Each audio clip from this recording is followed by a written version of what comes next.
Hi, I'm Tati and I love tropes. So I was tagged by Grace Marie to do the hate to love trope tag. I will link her video, which is one of the original tag videos, in the description. She created this tag with Lori Dawson and I will leave her video linked in the description as well.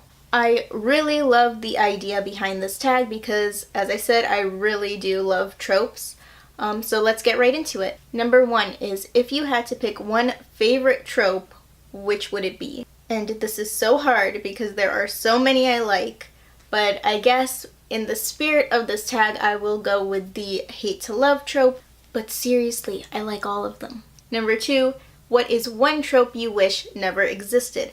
I just told you I like all the tropes, but I could go with the misunderstanding trope, and what I mean by that is that there's a misunderstanding between two characters, and if they just talk to each other, if one of them just asked the other one a question, the misunderstanding would be cleared up and like all their problems would be solved.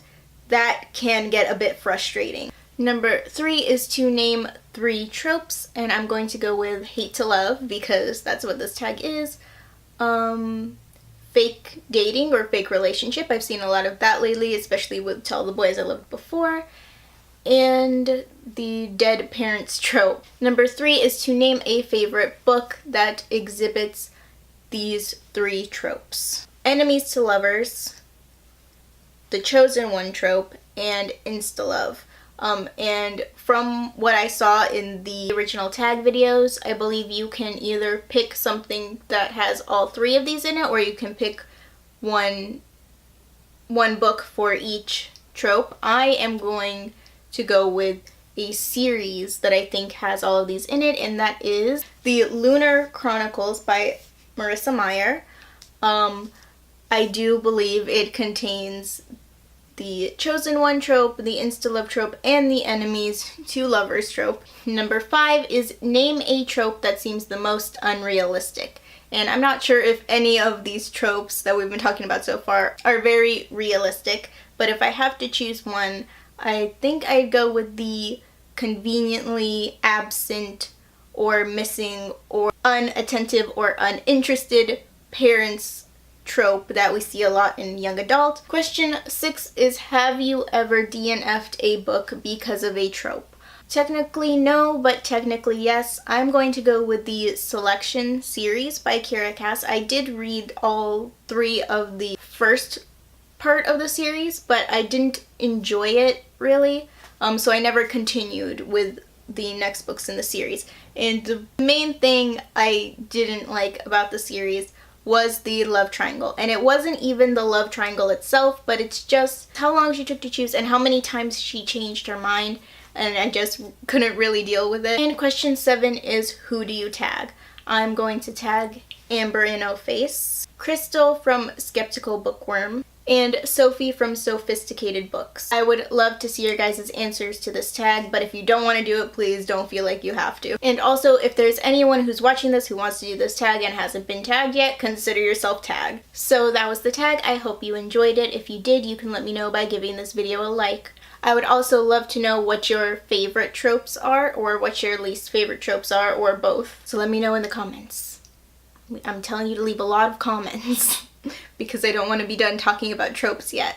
I try to upload a new bookish video to this channel every Tuesday and Friday, so subscribe if you want to see more. Thanks for watching. Bye.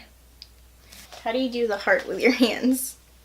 I don't know what to say here because I don't know what I'm going to be doing. But seriously, the enemies to lovers trope is one of my favorites. I could literally give you a whole list of them, so if you're looking for recommendations or you have any recommendations, please leave them in the comments.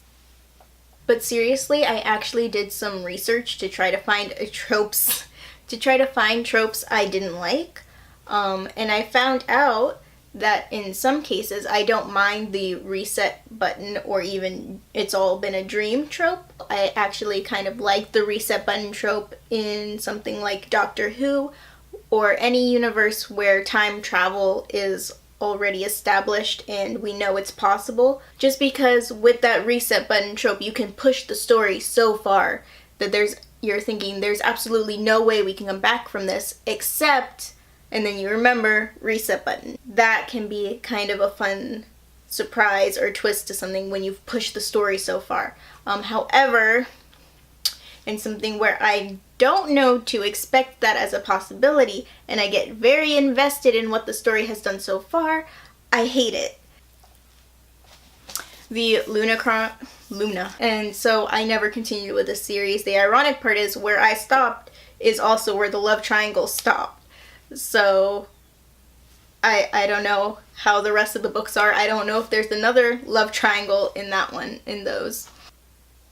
Can you see that that's supposed to be art?